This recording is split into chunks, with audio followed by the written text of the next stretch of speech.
За сайн байцгаана уу та бүхний өдрийн мэндийг хүргэе. Манай гадаадд тэлхтээ сурдаг оюутнуудыг оролцуулдаг Educated and How podcast-ийн 2 дугаар дугаар хэлэхэд бэлэн болоо тийм. Тэгээд энэ дугаартаа би Солонгос Samsung-ийн Global Leadership Scholarship-ээр сэтгэлээр суралцдаг оюутан болох 8-гаа орж оролцож байгаа. За 8-гийн маань хувьд үзэгчдээ өөрийгөө танилцуулах юм бол тавчхан сэтгэлийнхаа талаар юугаар сурдаг гэх мэт. Сайн байцгаана уу? Намайг Намин гэдэг. Би одоо Хания их сургуулийн бизнесийн удирдлагын тэнхимийн төгсөг курсын оюутан байгаа. Одоогоор Samsung-ийн leadership тэтгэлгээр суралцж байгаа. За тэгээ хоёлаа подкастаа ер нь бол жоохон дистарата явъя гэж бодож байна. Энэ подкастын маань Монголоос зөндөө хүүхдүүд үзэж байгаа гэж бодож байгаа учраас Намигийн маань туршлагаас уран зориг аваад Солонгос руу ирэхээр болох юм бол бас гой түүх авах болов гэж бодож байна. Тэгэхээр анх Солонгост яагаад ирэхээр болсон? Тэгээд 10 жилийн ер нь яаж төгссөн? Дундалт нь gap year авсан уу гэх мэтчлэн талаар хоёлаа ярих юм бол. За. Би болохоор 10 жилээ Дорнот аймагт төгссөн байгаа. Тухайн үедээ болохоор 12 дугаар анги хүртлээр би гадаадаас сурна гэж бодохгүй байжгаад 12 дугаар анги эхлээд нэлээ явж ирсний дараа 11-12 сард би яг анх Солонгос явах шийдвэрээ гаргаж ирсэн. Тухайн үед болохоор хамгийн анх найзтайгаа Солонгос хэлний сургалтанд нэг удаа явж үзээд надад гадаад хэл сурах мэдрэмж шинэлэг гоё санагдаад тэгээд гэрийнхэнтэйгээ нэг өдөр ярилцаж үзээд би ингээд Солонгос их сургуульд явмаар байна. Солонгос хэл надад маш сонирхолтой санагдчихээн тэгээд ярилцсны үр дүн дээр их сургуулаа Солонгост сурах шийдвэр гаргасан. Яг тэр дундаа за би ингээд Солонгос хэл надад амар сонирхолтой байгаа учраас хэлний бэлтгэлд явахгүйгээр төгсөх хүртлээр ингээд оноогоо авч чадах юм бол намайг их сургуульд явуулж өгөөч гэж гэрийнхнаасаа ингээд хүсэжсэн. Тэгээ хэлсэн хүн чинь өөрөө ингээд хэлээ амар сайн бэлтгэс өөр сонголтгүй болоод тэгээ 12 дугаар ангидаа хичээлийн хажуугаар хэлээ маш сайн бэлдэж эхэлчихсэн. Хоёлаа тэгэхээр сургуулаа 10 жилээр төгсөв шууд явсан гэсэн үг эсвэл дунд нь gap year энэ төр авсан уу? За би олон багш нар болон ихчээсээ сонсоход болохоор Солонгосын их сургууль 3 сард эхэлдэг гэж сонссон. Тэгэхээр 3 сард яг орж иж нэгдүгээр курсээ яг эхнээсээ эхэлнэ. Яг 9 сараас орчих юм бол яг дундаас нь орох болохоор айгүй хэцүү гэж сонсч байсан. Тэгэхээр би тэгвэл 9 сард орохгүйгээр 3 сард оръё гэд нэг хагас жил орчим Монголдо хүлээсэн гэж хэлэх юм. Зөв. Тэгэхээр одоо ингээд 12 дугаар ангид төгсөж байгаа хүмүүс бас Солонгос сурыг хийх юм бол боломжтой гэсэн үг юм байна шүү дээ. Тэгвэл хаяг өргөдлөө хизээгээр нь явуулдаг вэ гэдэг талаас ярих юм бол дээрээс нь өмнөх нөгөө нэг энэ подкастыг эхний дугаартаа Солонгос сурж байсан охин оролцсон байгаа. Тэгээд тэрэн дээр бид нар ямар материал бэлдэх энэ гэсэн наривчлалын талаар ярилцсан учраас та нар маань тэр подкастыг бас үзэж олно шүү. Тэгээд энэ подкастн дээр болол хэдүүлээ хэллүүтэйгээр манай намайг ч одоо Ханяаны их сургууль сурсан оюутан тэгээд Солонгос нэлээд том сургууль гэж ордог учраас ямар материалуудыг ер нь бэлдээж яг тэнцэгт нь нөлөөсөн бэ гэдэг талаас нь илүү ярих гэж бодож байна. Тийм болохоор өргөдлөө хизээ явуулсан бэ? Ямар материалууд ерөнхий одоо санаж байгаагаараа хэлэхэд болно. Яг наривчилж хэлэх бас шаардлагагүй болоо гэж бодож байна. Тэгээд тэрийг хэлээд яг ямар одоо тал нь сургууль тэнцэхэд илүү нөлөөсөн гэж бодож байна. За тухайн үед болохоор би 10 жилийн дүнгийн тодорхойлолт маань нэлээд гайгүйсэн болохоор хамгийн анх Хания их сургуулийг сонгох болсон шалтгаан нь Хания их сургуулийн 4 жилийн тэтгэлгийн талаар би мэдээлэл харж байсан. Тэр үед нөгөө жишээ нь ахлах сургуулаа төгсөөд их сургуульд орж байгаа тохиолдолд ахлах сургуулийн дүнгийг хараад тэгээд дээрэс нь өөрийн танилцуулга болон суралцах төлөвлөгөөг хараад 30-аас 100% тэтгэлэг авах боломжтой гэдэг талаар сонсоод дэлгэцтэй тэнцэх юм шиг санагдаад өгчээсэн. Тэгтээ нөгөө тухайн үед би нөгөө хилээ сураад удаагүй байсан болохоор 100 бараг топ 3-тай байсан баха. Тэгээд топ 3-тай Ханяаны их сургуульда материалаа өгөөд тэгээд материалын хариу гарахаас өмнө би дахиж 4 аваад араас нь 4-ийн материалаа өгчээсэн. Тэгэхээр тэр маань болохоор 9 сарын ихээр лөө дундаар байсан гэж санаж байна. Ямар мундаг юм. Тэгэхээр ямар ч материалын хувьд бол 9 сард явуулж ирсэн юм байна те.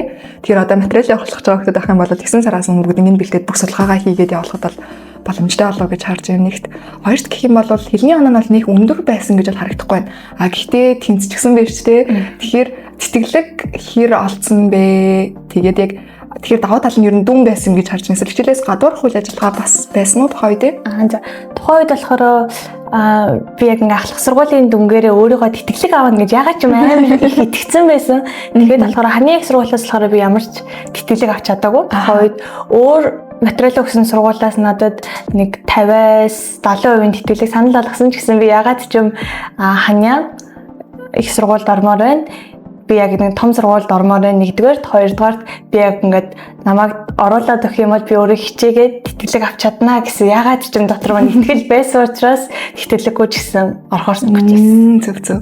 Тэгвэл одоо 9 сард өргөдлөө болоо хайлаа 3 сар Солонгост ирсэн юм байна шүү дээ. Зөв. За тэгвэл үргэлжлүүлээд тэгвэл Солонгост хайлаа ер нь тэтгэлэггүй шууд төрөөд ирсэн юм байна шүү дээ. Тэгэхэд ер нь бол хэр санагдчихсэн хүнд байсан уу? Одоо бас ингээд Монголоос ирж байгаа хүмүүс маань тэтгэлэггүй янз бүрийн оюутан байдаг бас сонирхож магадгүй. За би болохоор 3 сард шууд ирж исэн. Тэгээд ирээд харахад бол нөгөө зэрэг орж ирсэн монгол оюутнууд болон танилцсан шинэ найзууд маань бүгдээрээ топкийн төвшин 5 6 гээд амар олон жил суралцж исэн хүмүүс байсан. Тэгэхээр би нэлийн хоцорч яваа байна да гэж тухайн үедээ бодож исэн. Тэгээ хоорондоо ярилцаад үзэхэд бол анх хичээл сонсоход бид нар чинь нөгөө 10 жилээ төгсөөд баг шууд их сургуультай орж байгаа. Тэгээд дунд нь нөгөө хэлний бэлтгэлээр явж исэн хүүхдүүд байгаа учраас бүгд нь яг их сургуулийн хичээлийг солонгос хэл дээр сонсох амар хэцүү байна гэдгийг бас сонсч байсан. Тэгэхээр би ганцаараа ойлгохгүй байгаа биш юм байна. Ер нь анх солонгост ирж байгаа бүх хүмүүс ойлгоход хэцүү байгаа юм байна да гэж бодоод тавьширчсэн. Гэхдээ яг үннийг хэлэхэд бол эхний хичээлд ороод яг би юунд суугаад байна яг багш юу яриад байгаа юм болоо гэхийг үнэхээр ойлгохгүй юм лээ. Бид нар чинь Монгол тахтаа нөгөө хэлээ бэлтгэхдээ нөгөө яриа гэж бэлддэггүй. Тэгээ өөртөө шууд ярих гэхээр амар хэцүү. Тэгээд мэрэгжлийн хичээлүүдийг сонсоход бол анхандаа амар хэцүү байсан.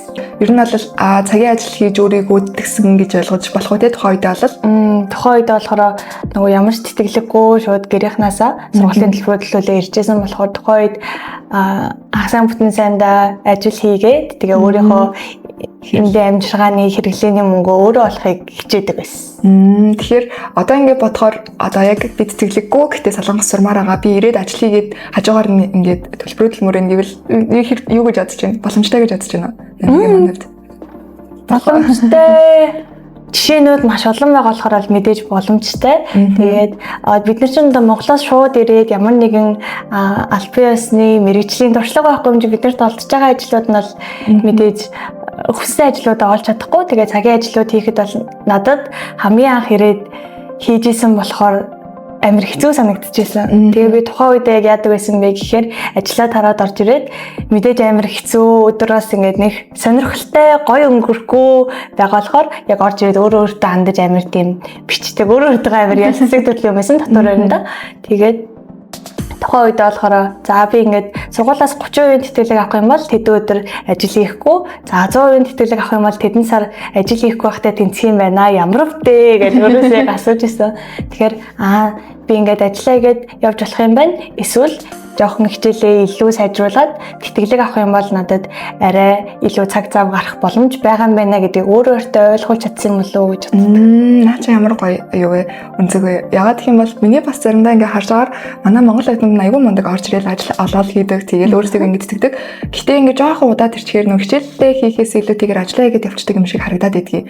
Тэгэхээр ингээд яг нөгөө балансаа бариад те би ингээд хичээлээ хийх гэж ирсэн шүү. Энэ босод чинь гэдэг яг тэр нөгөө нэг яг бас хүн хүний зорилго халтаа гэхдээ анхаа их сургуульд орох гээд солонгост ирсэн байх юм бол яг тэр зорилгоо барьж байгаа гутаа за би энэ шугам хаалж болохгүй шүү гэдэг айгу тэгэж ягаад гэвэл би бас айгу ажлыгээ тэгээ явж байсан байгаа болохоор бас яг тэр нөхрөө унахгүйгээр өөртөө ингэ зоригжуулаад би яг ингээд хичээлээ илүү их юм бол миний ажил хийх цаг багсан шүү харин би нарыг зэрэг авч явахгүй шүү гэдэг тэрийг амар сайн бодох нь гоё.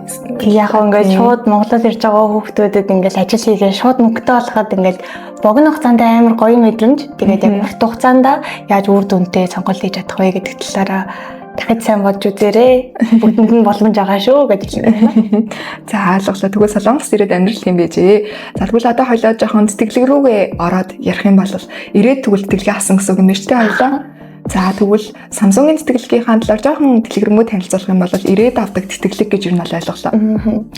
За энэ тэтгэлгийн талаар би анх яаж мэдчихсэн бэ гэхээр ханиаг сургуульдаа тэтгэлэггүй тэнцсэний дараа сургуулийнхаа сайтанд бүртгүүлээд сайтын доторх мэдээллүүдийг ингээ харж яхад тухайн үед яг Samsung-ийн тэтгэлэг гэдэг мэдээлэлсэн. Ямар гоё ингээд ороод харсан чинь сургуультай ороод нэг семестрээс дээш сурсан хүүхдүүд өргөдөл гарах боломжтой гэж байсан. Тэгэхээр за би Монголоос өргөдөл гаргаж болохгүй юм байна. Гэхдээ ийм тэтгэлэг байдгийн байна гэдгийг тухайн үед яг мэдчихсэн. Сургуулийнхаас хайд руу нэг орж үзсэн чинь Samsung-ийн тэтгэлгийн дуусах хугацаа маргааш гэдэг зарчсан. Тэгээд би бүр ажлаа тараад шууд гэрлүүгөө харах замдаа ямар материалууд бүрдүүлэх хэрэгтэй байна, юу хэрэгтэй байна бүгдийг нь хараад гэрлүүгөө ороод шууд бэлтгэлдээ ороод за эхлэе гэж хэлжсэн. Тэгээд тухайн үед болохоор шаардлагатай материалууд нь миний санаж байгаагаар болохоор Samsung-ийн тэтгэлгийн өргөдөл гэж цаанаас өгсөн материалыг бөглөх байсан. Дээрээс нь өөрийн танилцуулга, суралцах төлөвлөгөө, хамгийн чухал нь багшийн тодорхойлолт, тэгээд бас бус материалууд байсан санагдчихэв. Тухайн үед болохоор ингээд надаас хамаарах зүйлүүд нь би яг ингээд шүнжэнгөө суугаад хийж болох ч гэсэн хамгийн чухал нь багшийн тодорхойлолт байсан. Яг миний санаж байгаагаар бол цаг 12 өнгөрцөн байсан баха. Тэгэл би яг ингээд за багшийн тодорхойлтгүй бол ингээд нэг материал дотоод өгөх боломжгүй. Тэгэхээр би ямар ч ясан тэр семестр үтсэн бүх багш нар руугаа амар оройд мэйл бичижсэн. Тэгэл би ингээд бүх материалуудаа бэлдээл нэлээ орой хүртэл сууж байгаа. За мэдээж багш нараас хариу ирэхгүй бол би авах боломжгүй.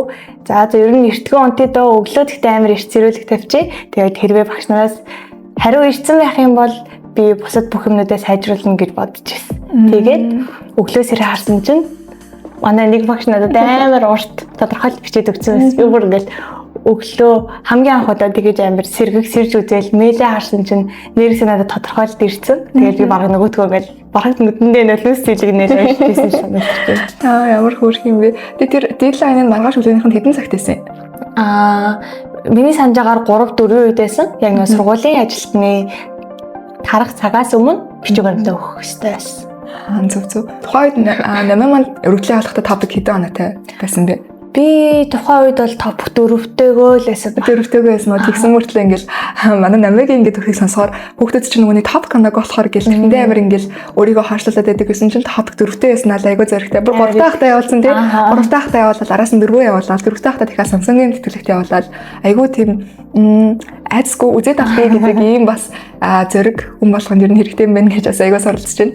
За тэгвэл топ 4-тэй байсан юм байна. Өөр тим гэсэн одоо дүнгийн ч юм уу эсвэл тим шалгуур байсан хайланд нь. Дүнгийн шалгуур тухайн үед 3.5-аас дээш байсан баха. Би яг тэр үед яг 4 байсан болов. Нөгөө Солонгосын хамгийн дээд оноо 4.5 юм чинь. Би нэг 4-тэй байсан баха л гэж санаж байна. Зөв.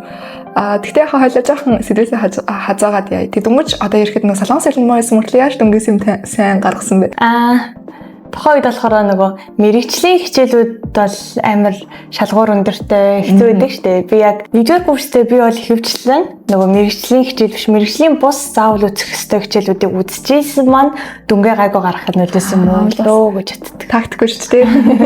Дөнгөж ирэнгүүтээ хэцүү хичээл авахгүй ингээд бас дүнгээ гайгүй гаргачихснаар тэр энэ бол тактик тухайн үед бол тактик бишлээсэн баг тий. Тухайн үед бол чадсан тэрээсөө. Тэгээд энийг бол хэлээ тактик болгож болох юм шүү дээ. Ингээд дүнгээ айгуу сайн гаргаж мэдээлэлт өргөлөө болох юм чинь нааны сайн дүнгээ гаргаж агаад нэг жил тэгэж явж агаад гээд жил илүү хагас семестр илүү хойлоо нэг жил тэгэж явж агаад тэтгэлэгтээ өргөлөө явуулчих гэж бас тийм тактик гаргаж болох юм байна. Тэгээд нөгөө анх сургуультай ороод 1-р курсыг төгсөхийн дараа би ингээл за дүн маань нэг 3.5-аас дээшээ байх юм бол болно дөө гэд өөртөө ингээл баймаа сануулаад 3.5-ын төлөө хичээгээд байсан ч гэсэн семестр дуусгаад би 4.2 авсан байсан. Тэгээд сургууль дотор маань бас дүнгийн тэтгэлэг гэж байдаг. Семестр дууссаны дараа дүнгийн тэтгэлэг зарлагдсны дараа материалаа явуулаад 2-р семестртээ сургуулиасаа 50% тэтгэлэг авч байсан. Тэгээд Samsung-ийн тэтгэлэг болохоор яг 2-р курс эхлэхэд авч эхэлсэн. Тэгвэл Samsung-ийн тэтгэлэг хичээлээ сургуульд орсныхаа дараа авд юм бол энэ тэтгэлэг нь ер нь яг яадаг тэтгэлэг вэ? Жишээлбэл хэрэг хэмжээний тэтгэлэг өгдөггээ төлбөрийн даад юм уу, дотор байрын даад юм уу? Дээрээс нь хизээ өргөлөө авах боломжтой. Одоо жилд хэдэн удаа өргөлөө авдаг яг Солонгос сурж байгаа хүмүүс маань сонсож байгаа юм бол за Samsung-ийн тэтгэлэг маань болохоор жилдээ 2 удаа буюу семестр эхлэхээс өмнө зарлагддаг байгаа. Тэгэхээр 1 сар болон 7 сард ер нь зарлагддаг. Тэгэхээр хаана зарлагддаг вэ? Ямар хүмүүс хамааралтай вэ гэхээр хөгжиж буй орны оюутнуудад хамаарна гэсэн үг. Тэгэхээр миний санаж байгаагаар бол нэг 17-аас 18 улсын хүүхдүүдэд хамрагддаг байгаа. Тэр дунд мэдээж Монгол ордог. Тэгээд дээрэс нь Солонгосын топ сургуулиуд буюу эхний 16 сургуулийн оюутнууд хамрагдах боломжтой.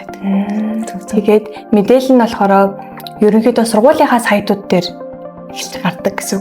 Нэгдүгээр шат нь сургууль дээрээ, тэгээд 2, 3 дугаар шат нь Samsung дээрээ авагддаг гэсэн. За ойлголоо. Тэгвэл өргөлөө явуулаад ямар ч тач тэмцсэн байж тээ аялаа. Өргөлөө явуулаад тэмцээд дараа нь өөр шат энтер байсан уу, ярилцлага шалгалт энтер байсан. Тийм. Би нэг материалуудаа явуулсны дараа нэг бараг сарын дараа 1-р шатандаа тэмцсэн. Дахиад нэг 20 оны дараа битгий шалгалт болон ярилцлагандаа ороорой гэдэг мэйлийг хүлээж авсан. Тэгэл би бүр 1-р шатандаа ч тэмцэнэ гэж бодоагүй байсан болохоор шууд тэр өдрөөс эхэлж бэлтгэлдээ ороод хэрхэн ярилцлага сайн өгөх үү? Битгий шалгалтын дээр хэрхэн сайн бичих үү гэд тэр өдрөөс бэлдэж эхэлсэн. Бичгийн шалгалт нь солонгос хэлний шалгадаг эсвэл өөр юм шалгадаг уу? Тийм, солонгосоор шалгадаг. Зөв. Тэгвэл ер нь топикийн дүн ямар байхаас үл хамааран дараа шалгалттай учраас бас нэг ахтар тухайн үед шалгуур энэ төр тавиагүй л байсан гэж магадгүй нэ. Тэгвэл ярилцлагын хувьд ямар асуултууд асуусан бэ? Хэр хүндээсэн? 1-р шатандаа тэмцээд 2 дахь шат маань болохоор Samsung-ийн тэтгэлгийн төв байран дээр болж исэн. Тэгээ би яг очиод өөрийнхөө нэрийг дуудахыг хүлээж агаад шууд эхлээд бичгийн шалгалтандаа ороод тэгээд том өрөөнд ганцаараа ороод ингээд урдаа ноутбуктэй тэгээд ажилтан нь гарсны дараа цаасаа дэлгээд тэн дээрх агуулгыг ноутбукн дээрээ шивэрээ гэж надад тухайд хэлжсэн. Тэгээл би ингээд цаасаа дэлгээд харсан чинь А4-ийн цаас ингээд дүүрэн бичвэрсэн. Тэгэл ингээд тэрийг ингээд уншаал уншиж байгаа л за нэг иймэрхүү юм бичих юм байна гэж ингээд бичиж эхэлжсэн.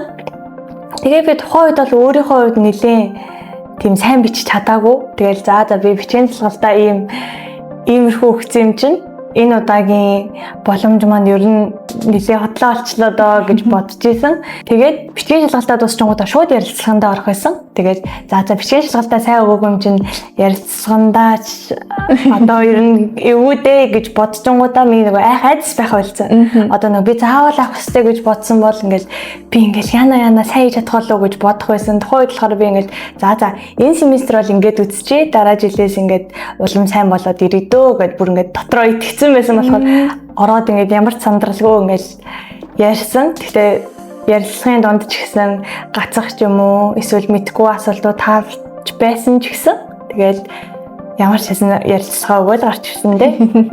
Тэгвэл ер нь сандралгүй ярилцлаганд орсон гэсэн бас доотлсон гэж хамгийн сандрахгүйгээр тухайн асуултуудыг бүгдийг мэдэх албагүй.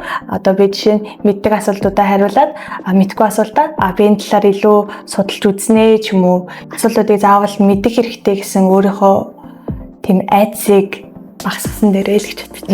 Зөв бас сандарчсэн бол урт өрн бол айгүй хэцүү ахна шүү дээ. Тэгээд тэтгэврийн хариу хизээ гарсан бэ? Би тэгээ ярилцлага өгч гарч ирж байгаа юм. За энэ семестр бол өстой ингээд юу гэдгийг мэдээд авсан гоё юу яалаа. Би яг ингээд тухайн үед би бол семестр болго авдаг гэж мэдэхгүй байсан. Би яг энэ жилдээ нэг удаа авдаг юм болов гэж бодчихсон. Тэгээ дараа жил сайн өгье дөө гэд бодож исэн. Тэгсэн чинь сар гарны дараа над руу мэйл ирээд та ингээд тэмцэн байна. Тэр өдөр тэтгэлэгт оюутнуудаа ингээд гардуулах хаслал олноо гэд мэйл ирж исэн. Тэгээд тухайн үед би үнэхээр итгээгүй. Тухайн мэйлийг уншсан ч гэсэн ингээд за ярилцлаганд орсон хүүхдүүдээ цуглуулж ингээд хамтдаа хоол идэх гэж байгаа юм байна даа л гэж бодсон. Тэгэл тэмцэн гэдэгтээ бүр ингээд яаж ч итгэж чадахгүй. Тэгээд тухайн өдөр очиод батламжаа гардаж аваад итгэжсэн да. Ярилцлага амар муу хэцэн биш л амар муу хэцэн гэж бодсон бай бас өрн дээр шүү дээ. Тухайд өөртөө намд хэдэн монгол оюутан тэнцэжсэн бэ? Тухайн үед болохоор нийт оюутан миний санахаар 10 дотор 8 9 10 оюутан байснаас 3 оюутан монгол байсан. Тэгвэл бараг 30% нь монгол оюутан гэсэн юм шүү дээ 12 орноос тий. Тэгвэл яг тэр семестр л тэгж таарсан. Тэгээд тэрнээс хойш семестр монгол оюутнууд орж ирэхгүй байх тохиолдол бас зөндөө байгаа. 1 2 бас орж ирэх тохиолдол байдаг. Яг миний орж исэн үед л амар азтай яг 3 л орж ирсэн. Тэгвэл яг гоо хэнтэй байсан биш үү тухай дээ. Зөв. Тэгэхээр намайгийн бодлоор тухайн үед одоо айгуу мундаг энэ шалгууруудыг тэмцээд ингэ явчихсан байгаа сүрэн дээр давуу тал нь юу байсан гэж бодож байна. Ер нь ямар байдал нь одоо энэ шалгагчдын надад тэр анхаарлыг нь татсан гэж бодож байна. Яг миний яг хувийн бодлоор болохоор ярилцлагын шатн дээр амар тийм сэтгэл үлдээж чадсан байх гэж боддог. би тухайн үед ярилцлагандаа бэлдэж та за Солонгос оюутнууд итгэлэгт ярилцлага өгөхдөө ямархуу хэм маягаар өгдөг, юуны талаар ярьдаг, тэгээд яаж сэтгэл үлдээж болох вэ талаар амар хайжсэн. Одоо би ингээл бүх асуултууд нь ингээл ойлгоо сайн хариулж чадахгүй учраас ямар ч ясан сэтгэл үлдээ гэдэг бодол нэлээ өндөр байсан. Тэгэхээр би яг ингээд ярилцлага өгч дуусчингуудаа за ингээд хамгийн сүүлд хэлэх үг вэ нүү гэдэг. Яг тэр үед нь ингээл за би нэг шүлэг уншия.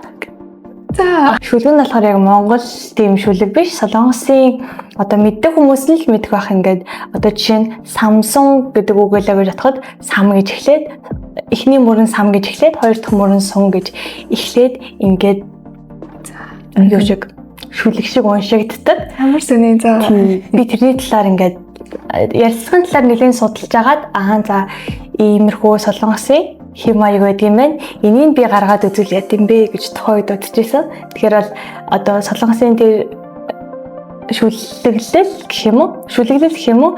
Тэрний талаар мэддэг гадаад оюутнууд нэлээ их байхгүй байсан учраас ингээд ярилцлага авсан хүмүүс маань ингээд Солонгосын талаар сайн судалсан байна. Тэгээд тэр үедээ би яг сэтгэл үлдээсэн болов уу гэж бод. Ямар сонирхолтой. Тэгэд би нэг шүлэг уншия гэдэг тэгж уншсан юм эсвэл нэг тэмдэглэсэн байсан уу? Тэмдэглэсэн байсан. Яг нэг ямар ч ярилцлаганд орсон. За ярилцлагын төгсгөл танд хэлэх юм байна уу гэж асуудаг. Тэр үед нь ерөнхий хүмүүсээс тийм шүлэглэл хилдэг тохиолдол их байд юм лээ Солонгос. Тэгэхээр би яг ингээд Samsung гэдгээр эхэлсэн. Одоо монголоор амар үгүй сонсогдоод байгаа ч гэсэн солонгосоор л айгүй зөв сонсогдоод би ингээ Samsung гэдээ эхэлсэн тийм шүлэг уншия гэхээр нөгөө хүмүүс нь шууд ингээл нөгөө үеэр нь таслаад сам гэж хэлж өгдөг. Одоо жишээ нөгөө хүмүүс нь сам гэж тэгэхээр би сам ингээ Samsung-ийн ингээд юунд оролцсондоо баяртай байна. Сун гэж эхлэхээр би ингээ хааштай ингээ амар хичээгээд сайн болно ч гэдэг юм уу. Өөрөө зохиогоод нэг юм 2 үлээ 4 мөрийг амар сайн бэлтцсэн байсан.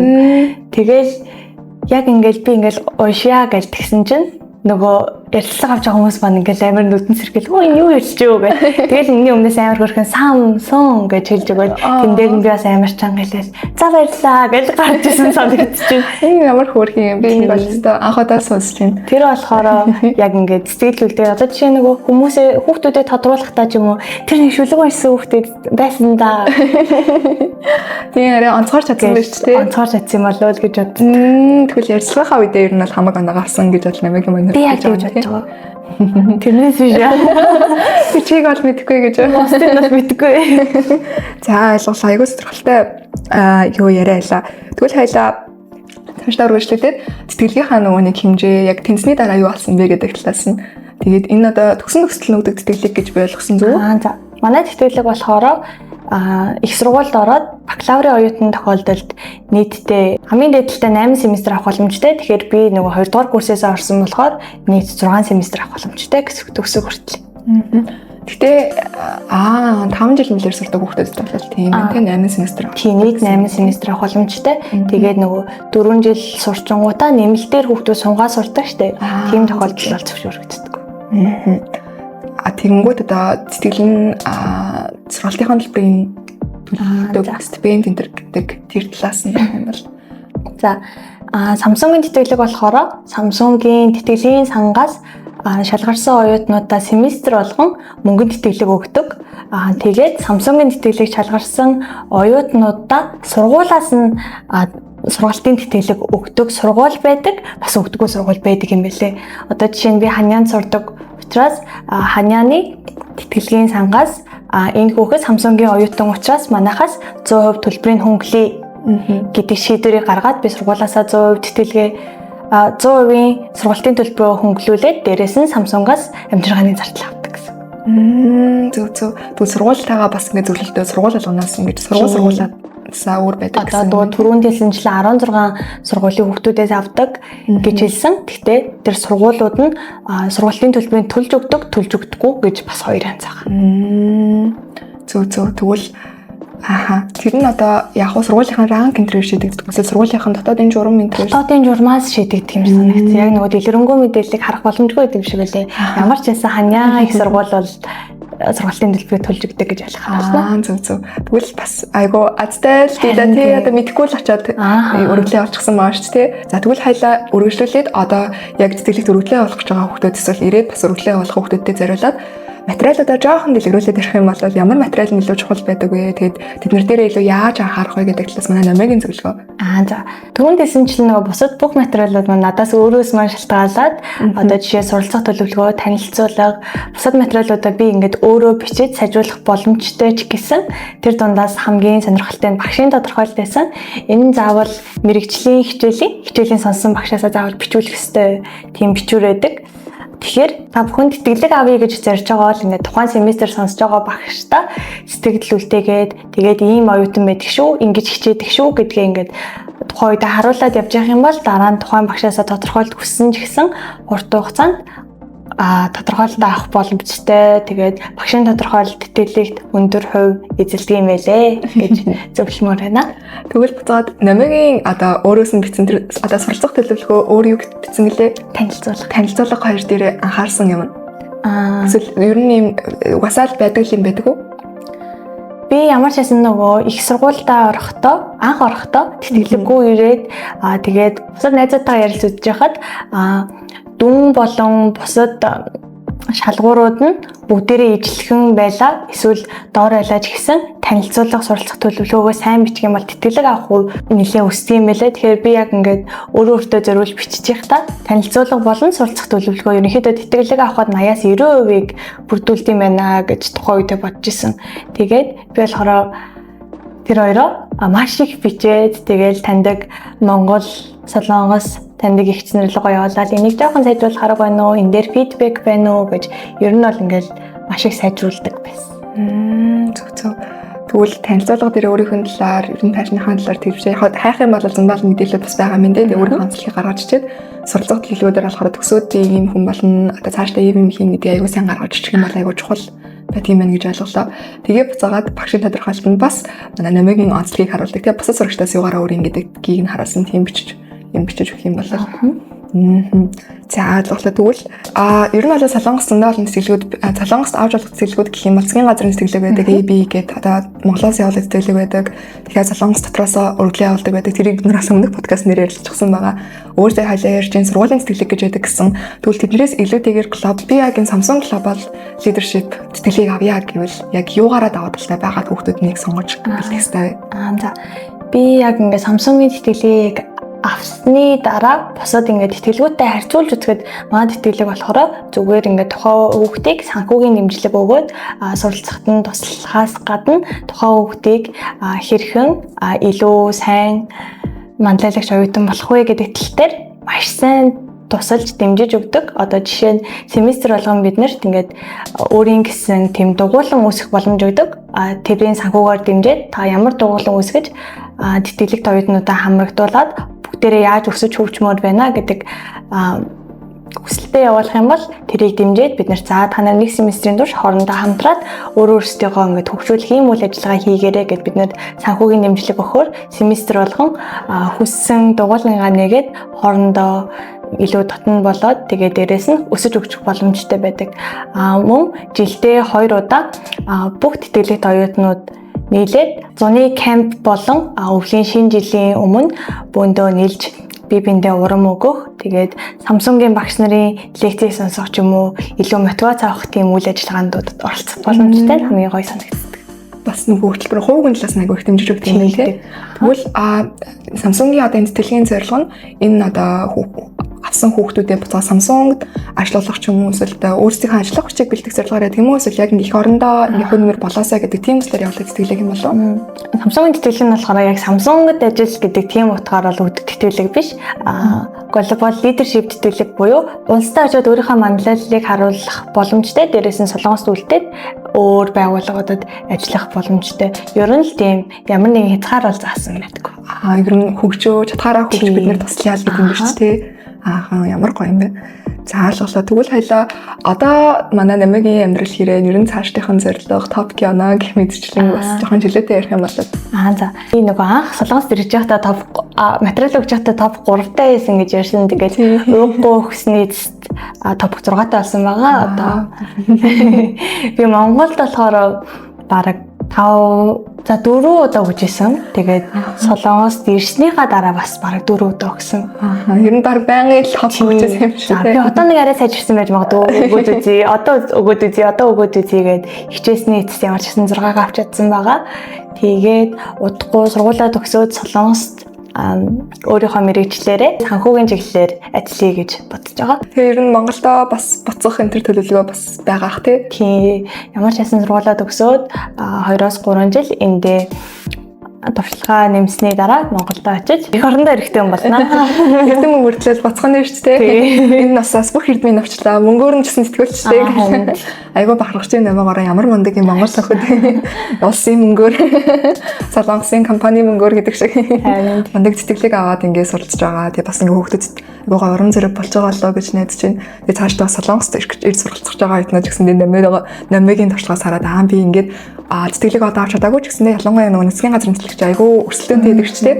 Тэгээгүү ч гэсэндээ ингээд итгэлээ алдахгүй цаашдаа ийм гой сэтгэлэг байд юм. Дангааз одоо энэ Global Leadership Scholarship-с гадна бас өөр сэтгэлгүүдийг судалж бас болох юм байна. Гой боломжууд байдаг юм байна гэдэг тэр итгэл төрүүлсэн гой подкаст болсон болоо гэж найдаж байна. За хоёлаа тэгвэл өргөжлүүлээд ярилцлагынхаа хамгийн сүүлийн хэсэг дээр асуумаар байгаа зүйл нь одоо 8 маань 4-р курсд төгсөн шүү дээ. Хоёлаа төгсөж байгаа 8 буцаагаад 1-р курст байсан 8-аад зөвлөгөө өгөх юм бол ямар зөвлөгөө өгөх вэ?